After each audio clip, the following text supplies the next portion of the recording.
ये तस्वीरें वाकई परेशान करने वाली है, क्योंकि जो ये जेनजी चाहते थे कि तख्ता पलट हो चुका है। सरकारी संपत्तियां जलाई जा चुकी हैं और अब जब व्यवस्था को पटरी पर लेकर आना है तो गुट ही आपस में भिड़ने लगे। यहीं पर अगर गुटबाजी दिखाई देने लगे तो फिर आप नेपाल की कौन सी तस्वीर की कामना करते हैं? ये थोड़ी सी डिफिकल्ट सिचुएशन है।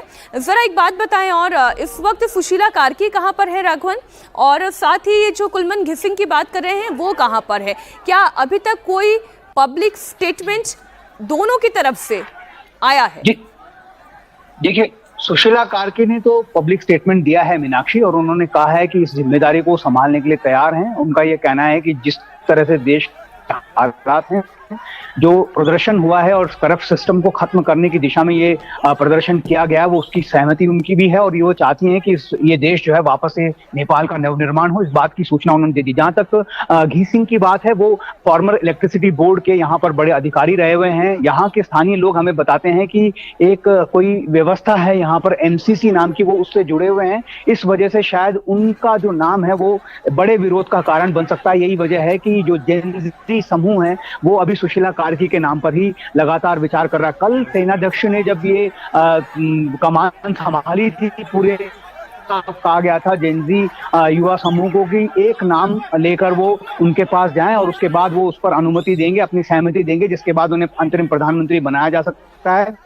यही वजह है कि एक नाम जो गया था वो सुशीला कार्की का गया था, और हम लगातार कह रहे हैं कि सुबह से सुशीला कार्की सेनाध्यक्ष के साथ, राष्ट्रपति के साथ और दुर्गा परसाई जो यहाँ के एक बड़े लीडर हैं उनके साथ मीटिंग कर रही है। हालांकि दुर्गा परसाई को लेकर भी यहाँ पर बहुत विभिन्न मत देखने को मिल रहे हैं। कुछ लोग जो सुबह वहां पर आर्मी हेडक्वार्टर के बाहर जो यहाँ पर जमा हुए थे, उनका ये कहना था कि दुर्गा परसाई को इस मीटिंग में नहीं होना चाहिए। जेनजी का एक गुट उनके नाम को भी लेकर आपत्ति जता रहा है। लेकिन ये मतभेद जरूर है। लेकिन जो 7-8 नेता नजर आ रहे हैं उनका अब ये कहना है कि 6 महीने के अंदर अंदर वो वॉच डॉग की तरह काम करेंगे और ये इंश्योर करेंगे कि यहाँ पर एक युवा चेहरा जो है देश की बागडोर संभाले और उसका चुनाव जनता और युवा लोग करें। जी राघवन, आप बने रहे हमारे साथ। बड़ी खबर बता दें, जेन जी में आपस में जबरदस्त भिड़ंत हो रही है।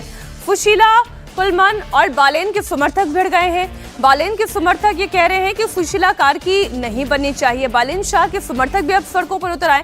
तो आप ये समझे कि पहले 2 गुट दिखाई दे रहे थे, लेकिन अब 3 गुट दिखाई दे रहे हैं। इससे ज्यादा हैरानी की बात यह है कि बालेन शाह खुद ये कह रहे हैं कि मैं सुशीला कार्की का समर्थन करता हूं। उनकी पब्लिक पोस्ट हमने आपको दिखाई, इंडिया टीवी पर ही दिखाई गई, लेकिन उनके समर्थक कह रहे हैं कि नहीं, बालेन शाह को कमान संभालनी चाहिए। नीतीश चंद्र हमारे साथ जुड़े हुए हैं। पहले एक एजेंसी था, अब इस एक एजेंसी में भी 3 गुट दिखाई दे रहे हैं। जी हाँ, बिल्कुल। ये सहमति बनाना बहुत आसान नहीं लगता कि अंतरिम सरकार की कमान कौन संभालेगा। और कल भी जब नेपाली आर्मी की पहल पर जो ऑनलाइन एक बैठक हुई थी, मीटिंग की गई थी, उसमें भी विरोध के स्वर सुनाई दिए थे। हालांकि सुशीला के नाम पर एक सहमति बनी, अधिक संख्या में उनको वोट जरूर आए, लेकिन अब जेनजी के जो समर्थक हैं उनमें एक धड़ा जो ऐसा है वो बालेंद्र शाह के समर्थन में है। कुछ लोग दूसरे कुलमान घिसिंग का भी समर्थन कर रहे हैं। और ख़ास तौर से सुशीला को लेकर आपत्ति जो बालेंद्र के समर्थकों की है वो ये है कि हमने जो बुजुर्गों की जो फौज थी उसको हटाया है और एक बार फिर हम किसी बुजुर्ग महिला को ही लेकर आ रहे हैं। तो ऐसी स्थिति में सुशीला को लाने का क्या मतलब? तो फिर हम युवाओं के इस आंदोलन का क्या मतलब रह जाता है? और बालेंद्र को इसलिए वो लोग चाहते हैं कि वो कमान संभाले। हालांकि बालेंद्र ने ये साफ कर दिया है पहले से ही कि जब तक इस संसद का विघटन नहीं हो जाता है तब तक हम इसकी कमान नहीं संभालेंगे। यानी बालेंद्र ये चाहते हैं कि उन्हें बिल्कुल फ्रेश मैंडेट मिले, जो नई संसद हो वो उसका नेतृत्व करना चाहते हैं।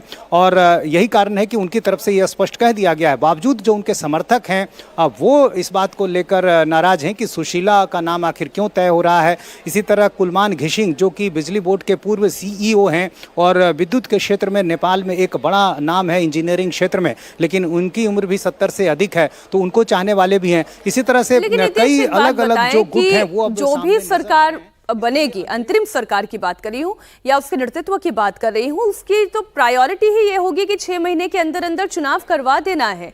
फिर भी जेनजी क्या ये बात नहीं समझ पा रहे हैं? देखिए, जेनजी में चूंकि अलग अलग गुट हैं तो सबकी अपनी अपनी प्राथमिकताएं हैं और हर कोई उस नज़रिए से देख रहा है। और अब तो कई जो राजनीतिक दल हैं वो भी प्रेस रिलीज जारी कर रहे हैं और जेन जी का समर्थन कर रहे हैं, उनके मुद्दों का समर्थन करने की बात कर रहे हैं। तो अलग अलग धड़ा है, इसलिए अलग अलग नज़रिया नज़र आ रहा है। लेकिन इतना साफ तौर पर दिख रहा है कि ये एक आम सहमति जो है वो बनना बहुत आसान नहीं लगता है। और शायद बालेंद्र को ये भी लगता है कि 6 महीने में जो अभी नेपाल के हालात हैं उस हालात से निकालना बहुत आसान नहीं होगा। और ऐसी स्थिति में कहीं उनको असफल न करार दे दिया जाए तो एक चुनौती ये भी उनको लगती है कि अभी की जो हालात हैं और जिस तरह से नेपाल तहस नहस हुआ है, जितना बड़े पैमाने पर नुकसान हुआ है, इससे उबरना बहुत आसान नहीं है, इसमें लंबा वक्त लगेगा। और जिसमें नेपाल की इकोनॉमी, ऐसा भी हम नहीं कह सकते कि बहुत मजबूत इकोनॉमी हो। अगर मजबूत इकोनॉमी रही होती तो शायद आज सड़कों पर ये स्थिति भी ना दिखाई दी होती, ना सुप्रीम कोर्ट जलती, ना वहां का राष्ट्रपति भवन जलता, ना वहां की संसद भवन को आग के हवाले किया जाता। तो ऐसे में अब देखना यह है कि एक क्रांति आपने की है, तख्ता पलट की, और जब तख्ता पलट हो गया है तो फिर से सड़कों पर अगर इस तरह से मारपीट, धक्का मुक्की, अराजकता की स्थिति पैदा होगी तो क्या नेपाल पटरी पर आ पाएगा? नए प्रधानमंत्री को लेकर जेनसी अब 3 गुटों में बटा हुआ है। राघवन हमारे साथ जुड़े हुए हैं। इस वक्त कौन कहां पर क्या मीटिंग चल रही है? जेनसी इस भीड़ को समझाने के लिए, यानी कि वो जो आप 7-8 नेताओं की बात कर रहे हैं, इस भीड़ को समझाने के लिए क्या कर रहे हैं? सुशीला कार्की क्या कर रही हैं? कुलमन घिसिंग इस वक्त कहां हैं? बालेंद्र शाह क्या कर रहे हैं? देखिए, सबसे पहले 2 पैरेलल मीटिंग्स यहाँ पर जो बहुत इंपॉर्टेंट चल रही है काठमांडू में। एक मीटिंग जो प्रेस कॉन्फ्रेंस के तौर पर पहली बार ये 7-8 चेहरे मीडिया के सामने आए हैं जो अब ये दावा कर रहे हैं कि इन्होंने इस जनजी आंदोलन की जो है उसकी प्लानिंग की थी और उसको सक्सेसफुली एग्जीक्यूट भी किया। उन्होंने बहुत सारी प्रायोरिटीज अपनी बताई है कि वो पूरी सफाई समिति यहाँ पर पूरे देश में बनाएंगे, जो जितनी भी तोड़फोड़ हुई है उसको साफ किया जाएगा। नेपाल के निर्माण के लिए जो काम होगा उसमें वो समन्वय के साथ, सेना के साथ कर्म करेंगे। एक वो प्रेस कॉन्फ्रेंस शायद इसलिए अब उन्होंने जरूरी समझी क्योंकि ये जो सड़क पर बाकी जो गुट जो है वो अलग अलग नजर आ रहे हैं। दूसरी एक बहुत महत्वपूर्ण मीटिंग जो है वो सेना अध्यक्ष के जो जंगी अड्डा जिसे कहा जाता है काठमांडू में, वहां पर चल रही है। वहां पर सेना अध्यक्ष, राष्ट्रपति और सुशीला कार्की और दुर्गा परसाई, ये 4 लोग वहां पर मौजूद है और वो इंतजार कर रहे हैं कि एक नाम की सहमति जो है वो सेनाध्यक्ष तक पहुंच जाए।